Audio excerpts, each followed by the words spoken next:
Saya di sini, Ananda Sinta Tuti, menjelaskan tentang metode NWC atau Northwest Corner. Jadi metode NWC ini merupakan metode untuk menyusun tabel awal dengan cara mengalokasikan distribusi barang mulai dari sel yang terletak pada sudut paling kiri atas. Dan juga aturannya itu yang pertama, pengisian sel atau kotak dimulai dari ujung kiri atas. Kemudian yang kedua, alokasi jumlah maksimum terbesar sesuai syarat sehingga layak untuk memenuhi permintaan. Dan yang ketiga, itu bergerak ke kotak sebelah kanan bila masih terdapat supply yang cukup. Kalau tidak, bergerak ke kotak di bawahnya sesuai demand. Terus bergerak terus hingga supply habis dan demand terpenuhi.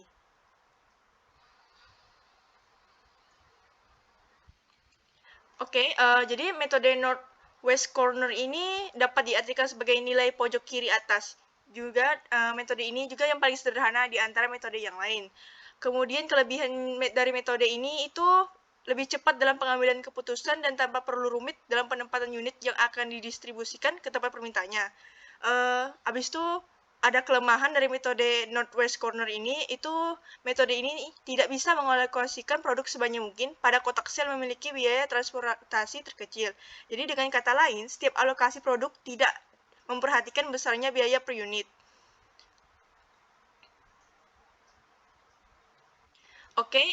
Bisa dilihat di sini gambarnya tentang metode Northwest Corner.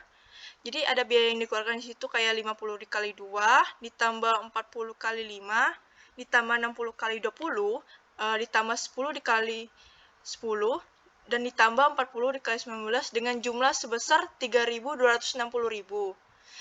Jadi materi selanjutnya akan dilanjutkan oleh teman saya.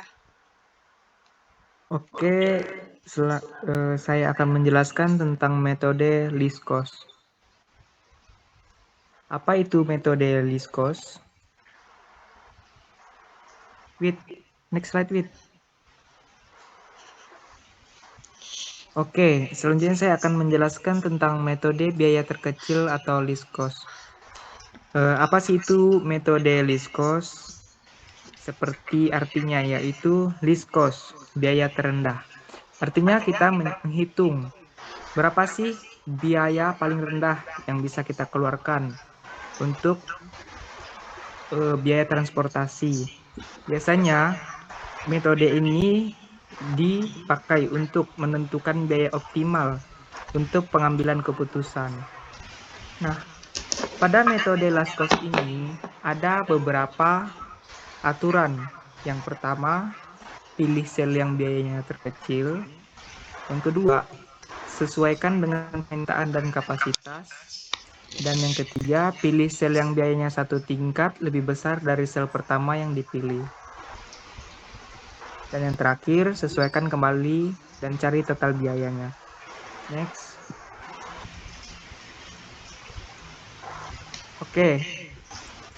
Next.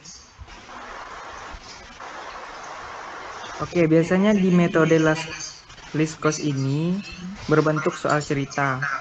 Tetapi biasanya dia juga langsung di-convert menjadi bentuk tabel sehingga kita mudah untuk mengerjakannya. Selanjutnya akan dilanjutkan oleh Widya Sapitri. Selanjutnya yaitu metode VIM atau Vogel Affirmation Method. Nah, metode ini lebih sederhana penggunaannya karena tidak memerlukan closed part atau jalur penutup. VIM dilakukan dengan cara mencari selisih biaya terkecil dengan biaya terkecil berikutnya untuk setiap kolom maupun baris. Kemudian, pilih selisih biaya terbesar dan alokasikan produk sebanyak mungkin ke sel yang memiliki biaya terkecil. Nah, cara ini dilakukan secara berulang sehingga semua produk sudah dialokasikan. Untuk prosedur pemecahan dengan VIM, yaitu yang pertama menghitung perbedaan antara dua biaya terkecil dari setiap baris dan kolom. Kemudian, pilih baris atau kolom dengan nilai selisih terbesar lalu beri tanda kurung.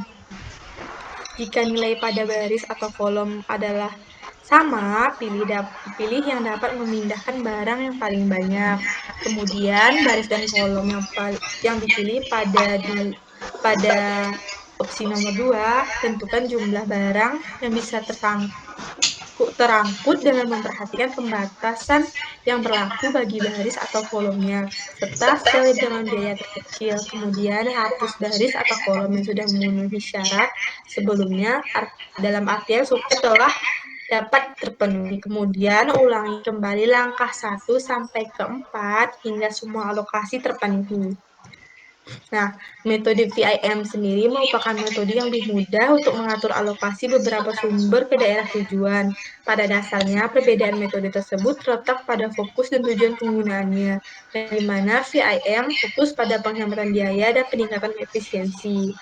Nah, seperti yang bisa kita lihat dari sini, kita membandingkan terlebih dahulu biaya terkecil pada baris.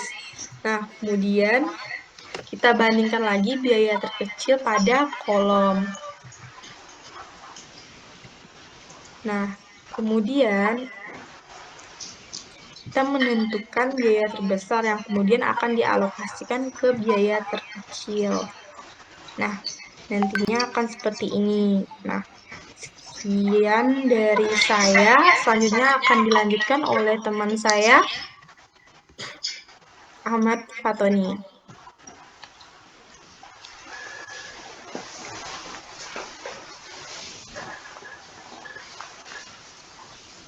Oke, Assalamualaikum warahmatullahi wabarakatuh. Perkenalkan, nama saya Mas Fatoni. Di sini saya akan menjelaskan metode stepping stone. Langkah-langkah metode stepping stone yang pertama, misal tabel awal menggunakan yang NWC. Yang kedua, pilih segi 4 tak terpakai yang ingin dievaluasi. Yang ketiga, cari jalur terdekat atau gerakan hanya secara horizontal atau vertikal. Dari segi 4 tak terpakai semula. Hanya ada satu jalur terdekat untuk setiap sel tak terpakai dalam suatu pemecahan tertentu. Meskipun bisa memakai jalur batu loncatan atau sel tak terpakai secara sembarang. Jalur terdekat hanya ada pada sel yang dijadikan batu loncatan dan sel tak terpakai yang dinilai. Yang keempat, tanda tambah dan kurang muncul bergantian pada setiap sudut sel dari jalur terdekat. Dimulai dengan tanda tambah pada sel kosong. Baiklah, sekian dari saya. Selanjutnya akan dijelaskan oleh teman saya. Yang kelima, jumlah unit biaya dalam segi 4 dan tanda tambah sebagai tanda penambahan biaya. Penurunan biaya diperoleh dari penjumlahan unit biaya dalam tiap sel negatif. Yang keenam, ulang langkah 1 sampai dengan 4 untuk sel kosong lainnya.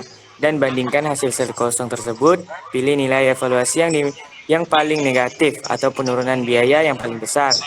Bila tidak ada nilai negatif pada evaluasi sel kosong, berarti pemecahan sudah optimal. Yang ketujuh, lakukan perubahan jalur pada sel yang terpilih dengan cara mengolokasikan sejumlah unit terkecil dari sel bertanda kurang dan tambahkan terhadap sel bertanda tambah. Yang kedelapan, ulangi langkah 1 sampai dengan 6, diperoleh indeks perbaikan atau evaluasi sel kosong tidak ada yang bernilai negatif.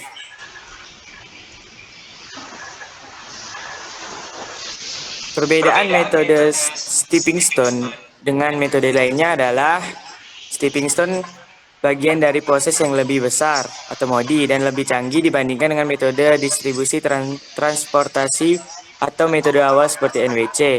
Metode stepping stone membantu dalam mengidentifikasi perubahan yang dapat meningkatkan solusi yang sudah ada dalam masalah alokasi sumber daya. Assalamualaikum warahmatullahi wabarakatuh. Saya Firsa Aulia. Di sini saya akan menjelaskan materi dari metode MODI. Langkah-langkah metode MODI yang pertama, tabel awal yang digunakan adalah tabel NWC. Bisa dilihat pada tabel berikut, jumlah biaya yang dikeluarkan sebesar 3.260. Yang kedua, menentukan nilai baris dan kolom C sama dengan R plus K hanya pada sel isi. Yang ketiga, pada awal pengerjaan atau baris pertama selalu diberi nilai 0, baris W selalu sama dengan 0. Bisa dilihat pada rumus berikut. Yang pertama, mencari nilai kolom KA. Yang kedua, mencari nilai kolom KB. Yang ketiga, mencari nilai baris RH. mencari nilai kolom RP, mencari nilai kolom KC. Selanjutnya, letakkan nilai tersebut pada baris atau kolom yang bersangkutan. Bisa dilihat pada tabel seperti berikut. Yang keempat, hitung nilai atau indeks perbaikan setiap sel segi 4 kosong dengan rumus CIJ min RI min KJ. Yang pertama, HA sama dengan 15 dikurang 15 kurang 20 sama dengan min 20, yaitu pusat perhatian. Yang kedua, PA sama dengan 25 kurang 5 kurang 20 sama dengan 0. Yang ketiga, WC sama dengan 8 kurang 0 kurang 14 sama dengan min 6. Yang keempat, HC sama dengan 10 kurang 15 sama dengan 14. Optimal jika pada sel yang kosong, indeks perbaikannya 0 atau positif. Jika belum, maka pilih yang negatifnya besar sebagai pusat perhatian. Yang kelima, memilih titik tolak perubahan. Pilih nilai yang negatifnya besar, yaitu H min A. Yang keenam, buat jalur tertutup. Berilah tanda positif pada H min A pilih satu sel terdekat yang isi dan sebaris H min B, satu sel yang isi terdekat dan sekolom W min A, berilah tanda negatif pada dua sel tersebut. Kemudian pilih satu sel yang sebaris atau sekolom dengan dua sel bertanda negatif tadi, W min B, dan beri tanda positif. Selanjutnya pindahkan isi dari sel bertanda negatif ke yang bertanda positif sebanyak isi yang terkecil dari sel-sel yang bertanda negatif. W min A sama dengan SO, sedangkan H min B sama dengan 60. Maka pilihlah W min A atau SO. Jadi H min A kemudian berisi 50, H min B berisi 60 dikurang 50 sama dengan 10, W min B berisi 40 ditambah 50 kurang 90, dan W min A tidak berisi. Pada tabel berikut perbaikan 1, literation 2, jumlah biaya yang dikeluarkan sebesar 2.260.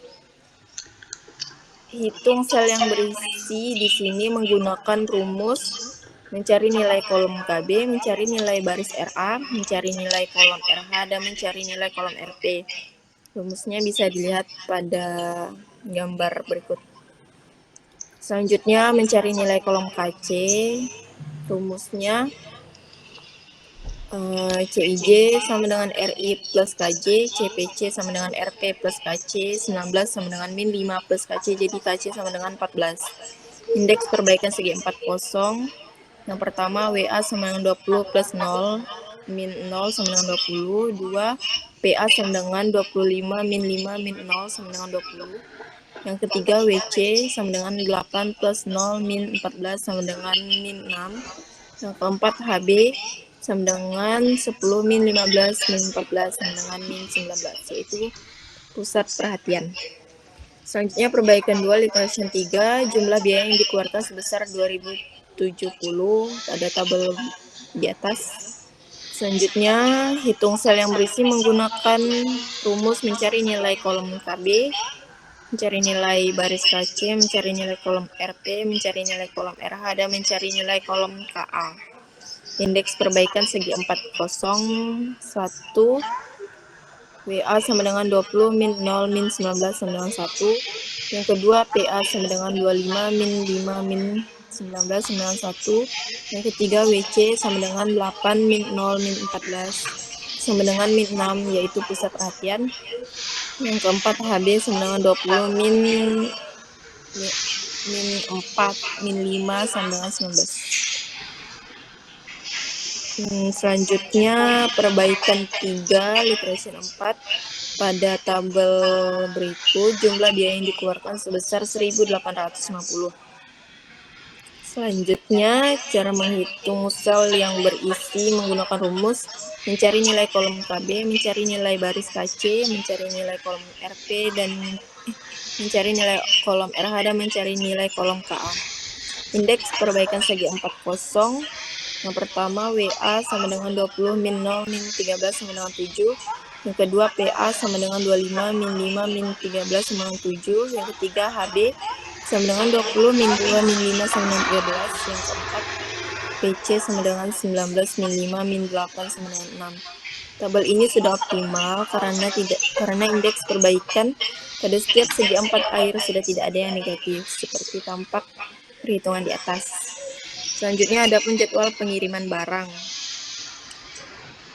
Pada tabel berikut ini bisa dilihat persoalan berikut dapat dikerjakan dengan bantuan komputer, yaitu program QSB seperti nampak pada halaman berikutnya. Adapun perintah-perintah dalam menggunakan komputer, yaitu destination, tujuan, source, sumber, transship, permintaan, default, kelalaian, dan shipment, kiriman.